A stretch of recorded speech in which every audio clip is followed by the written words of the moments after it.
할렐루야.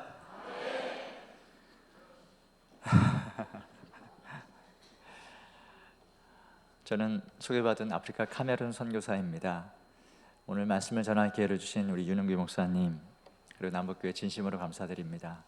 지난 2월 6일부터 9일까지 남북교회 순례팀이 카메룬 방문하셨는데 지금 보니까 반가운 분들이 많이 있으세요. 앉아 계시고, 그리고 또 남북교회는 저에게서 모교회입니다. 제가 어린 시절부터 이 교회에서 자라왔고, 그리고 사랑받으면서 잘 컸고, 그리고 또 선교지에 가서도 여전히 큰 사랑과 기도를 통하여서 구원받고 있습니다. 남북교회 올 때마다 느끼는 것은 우리 사랑하는 성도분들이 자식을 대하듯이 늘 열렬히 환영해 주시고, 또 그리고 또 열린 마음으로 말씀을 받아주셔서 얼마나 감사한지 모르겠어요. 사실 제가 지금 안식년으로 나와 있는데 교회를 방문할 때마다 주일 오전 예배 강단에 쓰기가 정말 쉽지 않습니다. 그런데 윤은기 목사님 정말로 올 때마다 강단 내주시고 설교할 수 있도록 기회를 주셔서 너무 감사드립니다. 특별히 또 화요일마다 잊지 않고 기도해 주시는 화요 중보기도 모임, 그리고 변함없이 또 후원해 주시는 안수 집사회, 그리고 저희 영원한 스승이신 우리 한영태 목사님 모두 분들께 다시 한번 감사드립니다. 여러분, 선교가 무엇일까요? 선교가 무엇일까? 선교하면 어떤 분들이 이렇게 얘기하십니다. 우리보다 못 사는 나라에 가서 전도하는 것, 선교라고 얘기합니다. 어떤 분들은 또 이렇게 하겠습니다. 선교비를 보내는 것이 선교다. 여러분은 어떻게 생각하십니까? 선교는 하나님의 마음이 있는 곳에 나의 마음이 향하는 것입니다. 선교는 하나님의 마음, 하나님의 관심이 있는 곳에 나의 마음이 향하는 것. 제가 군대 갈 때 저희 어머니께서 이렇게 말씀하셨어요. 성근아, 내가 군대 가 있는 동안 나의 마음도 거기 있다. 건강하게 그리고 안전히 다녀오기 바란다 라고 말씀하셨어요. 그 얘기를 들으면서 제가 얼마나 큰 힘과 위로가 되었는지 몰라요. 군생활하면서 힘들 때 어머니 말씀을 기억하면서 그래, 어머니가 나와 함께 하셔 이 생각하고 하나님이 나와 함께 하셔 생각하니까 정말 군생활이 힘들지 않았습니다. 제가 아프리카에 간 지 벌써 15년이 되었습니다. 15년 선교 사역하는 동안 늘 어머니가 기도해 주시고 어머니가 함께 있다는 생각을 하면서 제가 정말로 큰 힘이 되고 사역을 잘 감당하고 있습니다. 여러분들 아시다시피 작년 11월에 저희 어머니 교통사고 당하셔서 아직도 재활 치료 중에 있습니다. 병원에 입원해 계신데 기억나실 때마다 기도를 부탁드리겠습니다. 선교는 단순히 돈 보내는 것, 선교헌금을 하는 것이 아니라는 것이에요. 선교가 무엇인가에 대해서 저는 오늘 여러분들에게 세 가지 주제를 가지고 함께 나눠보고자 합니다. 첫 번째, 선교는 관심이다. 따라해보세요. 선교는 관심이다. 선교는 관심이다. 여러분들이 지금 머리 가운데 여러분들이 사랑하는 사람의 얼굴을 한번 떠올려 보십시오. 사랑하는 아내, 사랑하는 남편, 사랑하는 자녀들의 얼굴을 떠올려 보세요. 흐뭇하시죠? 예, 인상 쓰고 계신 분들 몇 분 계신데 그분들 떠올리면 어떤 생각이 듭니까? 지금 어디에 있는지, 무엇을 먹는지, 누구를 만나고 있는지, 어떤 일을 하고 있는지 관심을 갖는다라는 거예요.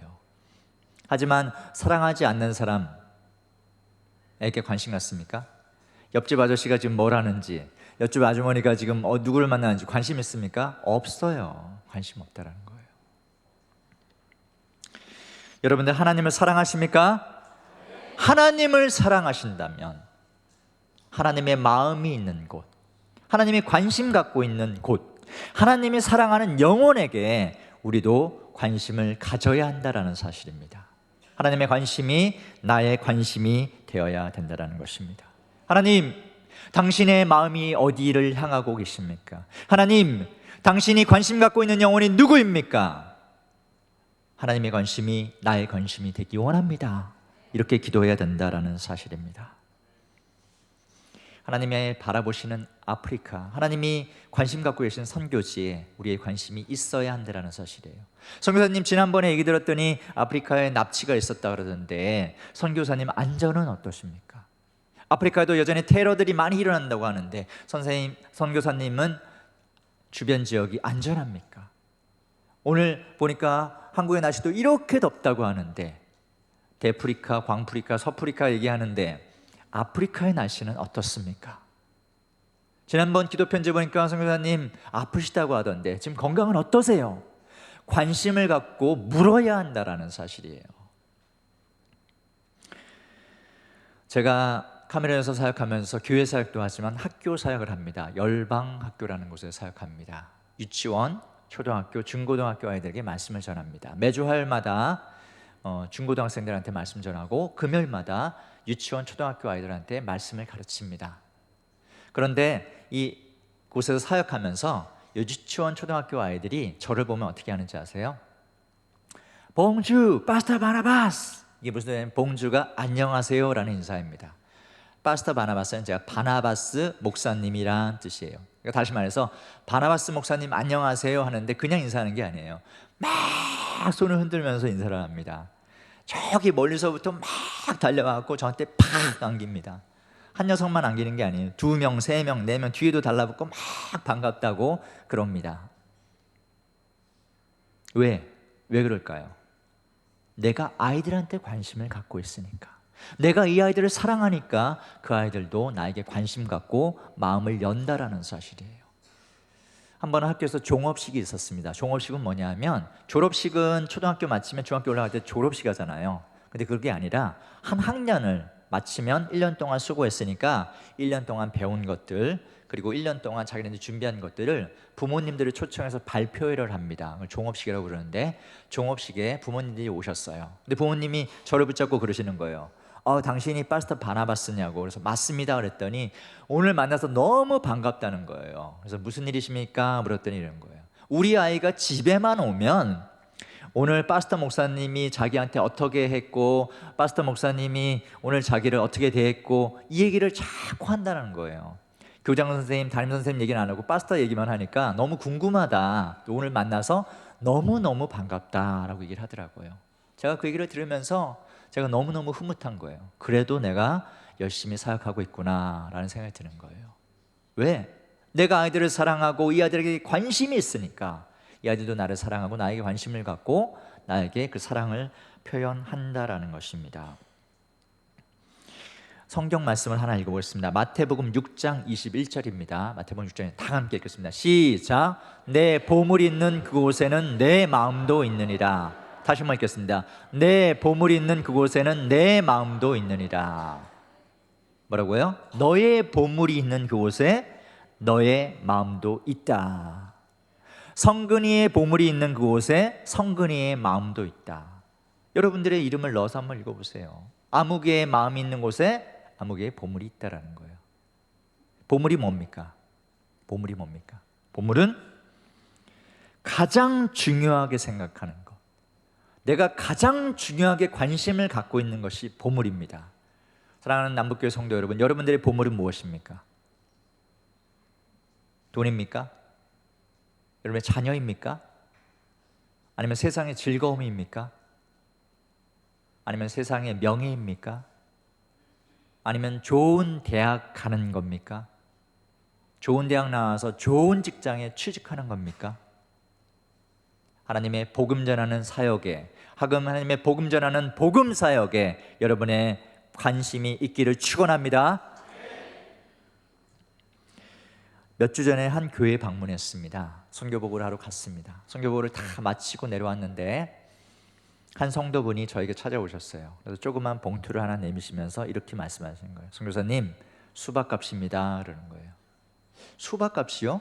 수박값이 뭐지? 이렇게 했는데 이분이 이러시는 거예요. 선교사님, 예전에 오셔갖고 카메룬 북부 지역에 처음에 사역하실 때 그곳이 너무 환경이 열악하고 그리고 오지이다 보니까 먹을 것도 없고 수박을 하나 샀는데 수박을 딱 쪼개봤더니 반은 물러있고 썩어있고 그 수박 한 통 중에서 서너 숟가락밖에 못 먹는 그 얘기를 들으면서 제 마음이 뭉클했어요. 그래서 지금도 선교사님 생각하면 그 수박이 생각나서 오늘 오셨기 때문에 제가 수박값을 드립니다. 오늘 가족들과 꼭 수박 사드세요 라고 얘기하시는 거예요.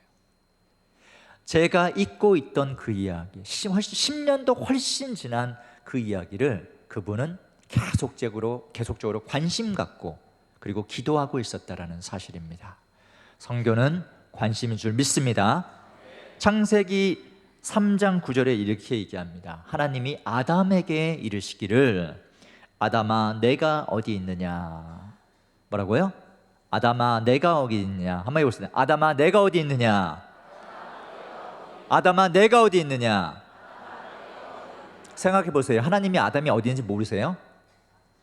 에덴 동산이 너무너무 넓어서 하나님이 아담 찾느라고 힘드셨을까요? 아니라는 사실이에요. 하나님은 이미 아담이 어디 있는지를 아세요. 근데 뭐라고요? 아담아 내가 어디 있느냐. 오늘도 하나님께서는 여러분에게 물으십니다. 아무개야 내가 어디 있느냐. 왜? 하나님이 여러분에게 관심 갖고 있기 때문에요. 할렐루야. 선교도 마찬가지입니다. 선교가 관심이라는 사실입니다. 두 번째, 선교가 무엇일까요? 선교는 기도입니다. 한번 해보세요. 선교는 기도다. 선교는 기도다. 선교사들이 정기적으로 기도 편지를 보냅니다. 저도 개인적으로 2달에 한 번씩 기도 편지를 보냅니다. 여기 가운데도 기도 편지 받으시는 분들이 있으실 겁니다.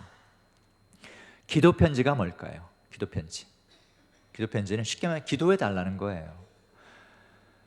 하나님께서 주신 그 사역을 한 달 동안, 2달 동안 어떻게 진행했는지, 그리고 앞으로 어떤 계획을 갖고 있는지 나누는 소식이 바로 기도 편지입니다. 여러분들은 기도 편지를 받고 어떻게 하십니까? 여러분들은 선교사가 보내는 기도 편지를 받고 어떻게 반응하십니까? 그냥 기도 편지를 한번 쭉 읽고 맙니까? 아니면 기도 편지를 받고 그 자리에서 자세하게 읽고 그 선교 사역을 위해서 뜨겁게 기도하십니까? 선교사의 고민, 그의 문제, 그의 어려움, 그의 건강, 그의 가족을 위해서 함께 마음 아파하십니까? 선교 편지를 읽고 선교사에게 간단하게라도 단 한 줄이라도 답장을 보내고 그를 격려하십니까?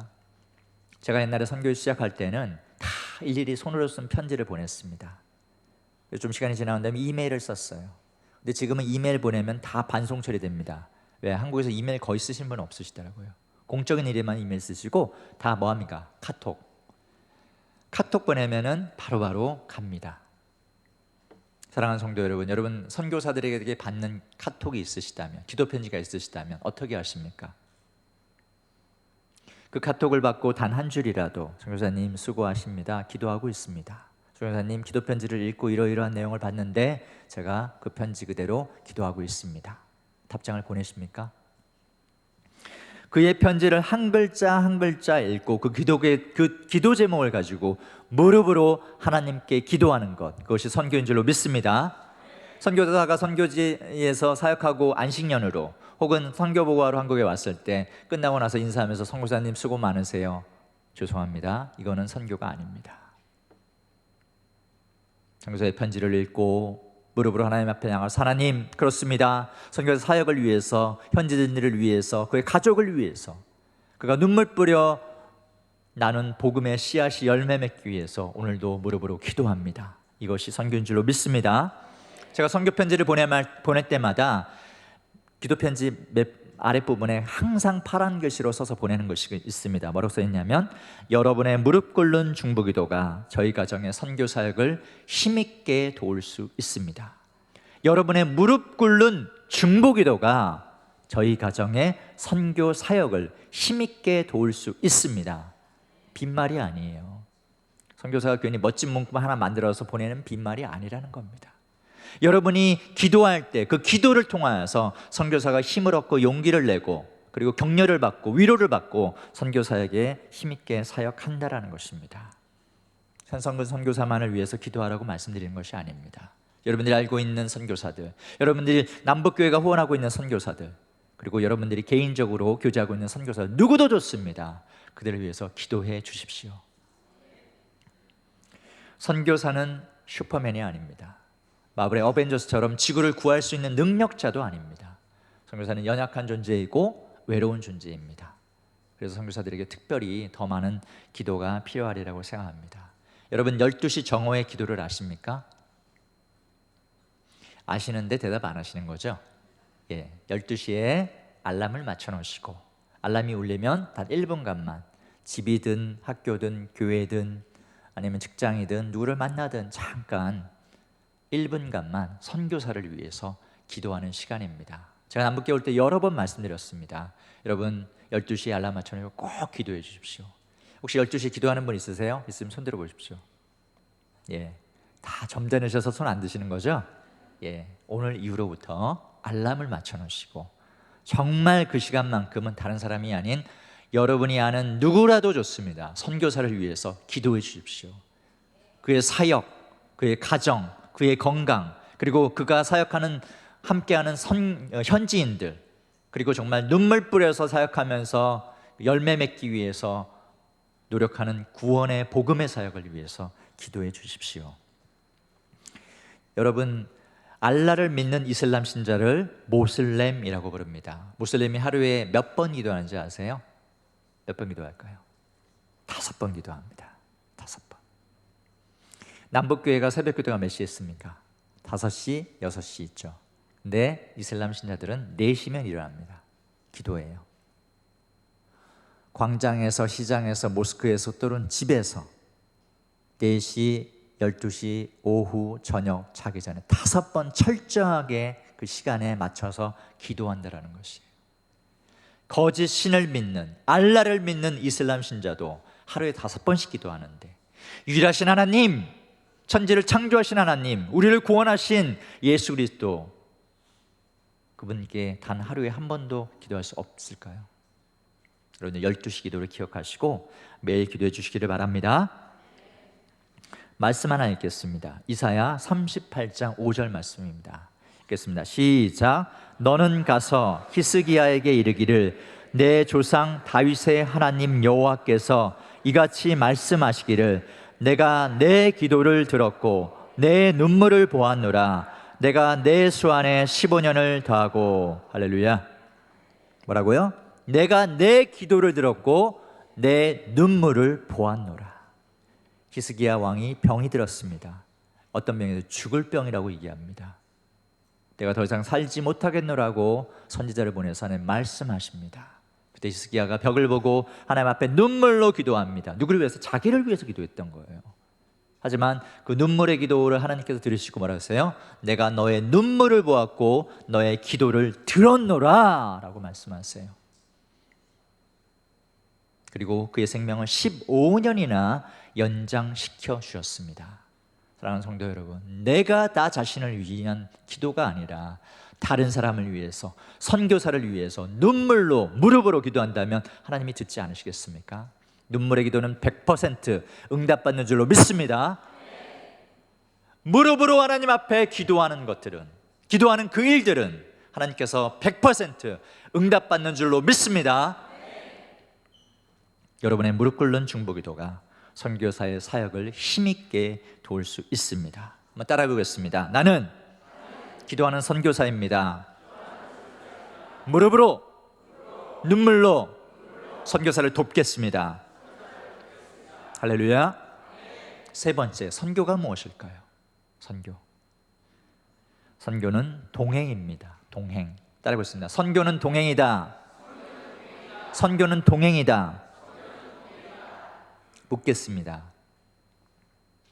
여러분, 선교사가 보내는 선교 편지 혹은 선교사가 방문해서 하는 선교 보고 들으시면서 솔직하게 선교사의 상황들이나 선교사의 형편, 선교사의 말씀이 마음 깊이 와닿습니까? 생생하게 전달됩니까? 아니에요. 그럴 수가 없어요. 그렇다면 어떻게 하면 선교사가 전하는 말씀이나 기도 편지가 생생하게 그리고 마음 깊이 와닿을 수 있을까요? 한 가지 비결이 있습니다. 제가 오늘 그 비결을 여러분에게 말씀드리겠습니다. 뭐냐? 선교지를 발로 밟는 거예요. 이 말이 무엇이냐면 그곳이 어디가 되었든 상관없습니다. 꼭 아프리카 카메룬이 아니어도 좋습니다. 카메룬이면 더 좋고요. 여러분이 생각하시는 선교지를 앞두고 하나님 앞에 기도하세요. 하나님, 내 평생 적어도 한 번은 선교지에 방문하겠습니다. 내 평생에 복음 전파하는 그 선교지에 내가 발로 가서 그 땅을 밟겠습니다. 그곳에 가서 선교사의 삶과 사역을 보고 그곳의 공기를 마시고 그리고 그의 사역지를 발로 밟고 그곳에 사는 현지인들과 대화를 나누면서 나의 온몸으로 선교지를 체험하고 돌아오는 사건, 그것이 선교사와의 동역인 줄로 믿습니다. 그럴 때 선교사의 편지를 읽으면 마음에 구체적으로 와닿는다는 거예요. 선교사가 보낸 그 편지, 내가 갔던 장소인데, 내가 만났던 그 사람들인데, 내가 보았던 그 아이들인데 마음에 와닿는다는 거예요. 한국의 날씨가 이렇게 더운데 선교사님은 어떨까? 그 더운 날씨에 잘 지내실까? 거기 풍토병, 말라리아 혹은 여러 가지 장티푸스 이런 상황에서도 건강하게 지내실까? 구체적으로 알게 된다는 거예요. 그렇지 않고서는 절대로 선교사의 사역, 선교사의 기도 편지에 공감할 수 없다라는 것입니다. 기도하십시오. 결단하십시오. 그리고 방문하십시오. 그리고 선교사와 동행하십시오. 한국의 많은 교회들이 선교비를 보내는 것을 선교라고 생각합니다. 하지만 분명히 말씀드립니다. 선교사와 동행하지 않는 선교, 단순히 선교비만 보내는 선교는 진정한 선교가 아니라는 것입니다. 우리 말씀 한 절 읽겠습니다. 마태복음 28장 19절에서 20절입니다. 그러므로 너희는 가서 모든 민족을 제자로 삼아 아버지와 아들과 성령의 이름으로 세례를 베풀고 내가 너희에게 분부한 모든 것을 가르쳐 지키게 하라. 볼지어다 내가 세상 끝날까지 너희와 항상 함께 있으리라 하시니라. 아멘. 예수님께서는 제자들을 보내시면서 네 가지를 말씀하셨습니다. 뭐냐? 가라, 제자로 삼으라, 세례를 베풀라, 가르쳐 지키게 하라. 근데 이 네 가지가 공통점이 있습니다. 뭐냐면 명령이라는 거예요. 가주실래요가 아니에요. 가라 말씀하셨어요. 제자를 삼으라, 세례를 베풀라, 가르쳐 지키게 하라. 이거를 우리는 흔히 지상 대명령이라고 합니다. 말 그대로 명령이에요. 큰 명령이에요. 예수님께서 우리에게 명령하신, 제자들에게 명령하신 큰 명령입니다. 명령이 뭐예요? 반드시 해야 되는 게 명령입니다. 우리가 원하면 하고 원하지 않으면 하지 않는 게 명령이 아니라 하라고 했을 때는 반드시 해야 되는 게 명령입니다. 근데 그걸로 끝났을까요? 아니에요. 그 다음 구절에 이렇게 얘기합니다. 볼지어다 내가 세상 끝날까지 너희와 항상 함께 있으리라. 내가 세상 끝날까지 너희와 항상 함께 있으리라. 이게 명령입니까? 아니에요. 이건 약속입니다. 약속. 동행해 주시겠다고 말씀하시는 약속이라는 것입니다. 예수님께서 제자들을 보내실 때 3년 반 동안 그렇게 가르쳤는데 이제 니들이 알아서 해라 이렇게 말씀하지 않으셨어요. 가라, 제자를 삼으라, 세례를 주라, 가르쳐 지키게 하라 라고 명령하시면서 하나 더, 내가 너희와 세상 끝날까지 항상 함께 있으리라, 동행하시겠다고 약속하셨다라는 것입니다. 예수님께서도 제자들을 보내시면서 동행의 약속을 하셨어요. 선교는 동행인 줄로 믿습니다. 선교사와 동행하지 않는 선교는 진정한 선교가 아닙니다. 지난 2월에